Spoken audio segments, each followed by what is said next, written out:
स्वामी समर्थ बखर अनुभव क्रमांक 126. नरसप्पाच्या शेतातील हुरडा. एक वेळ नरसप्पा सुतार आपल्या शेतात जात असता महाराज एका दुकानात बसले होते.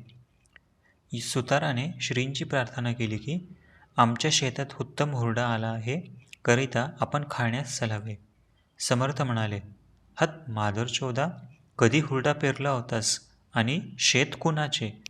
सुतार हात जोडून प्रार्थना करू लागला, महाराज चुकलो, शेत माझे नाही, आपल्या शेतात हुरडा आला आहे, तो खाण्यास चलावे. मग समर्थ सेवेकऱ्यांसह हुरड्या खाण्याकरिता गेले.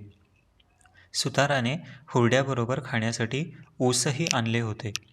ऊस खाऊन महाराजांनी त्याची कांडकी जमिनीत पुरून ठेवली.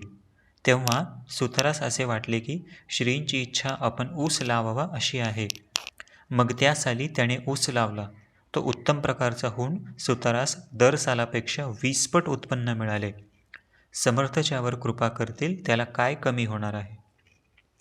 नरसप्पाकडे श्रींची स्वारी कधी गेली म्हणजे आपले घरी महाराजांनी पुष्कळ दिवस राहावे अशा हेतूने श्री समर्थ रात्री निघून जातील म्हणून तो उंबऱ्यात निजत असे. एक वेळ महाराज सुताराकडे 8 दिवस राहिले. त्याच्या मनात सहज आले की हे सुगीचे दिवस आहेत, महाराज घरात असल्याने शेतात जाता येत नाही, नुकसान होणार, तरी कसे करावे. हा त्याच्या अंतर्कणातील भाव जाणून पहाटे 4 वाजता महाराज दरवाजा उघडून बाहेर जाऊ लागले.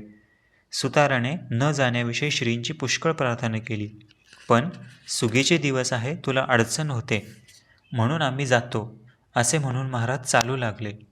नरसप्पाला फार पश्चाताप होऊन आपल्या तोंडात मारून घेऊन त्याने आपल्या तोंडात घेऊन आणि पायावर डोके ठेवून त्याने बहुत प्रकारे विनवणी केली, पण त्यावेळी महाराज त्याच्या घरी परत गेले नाहीत. श्री स्वामी समर्थ. जय जय.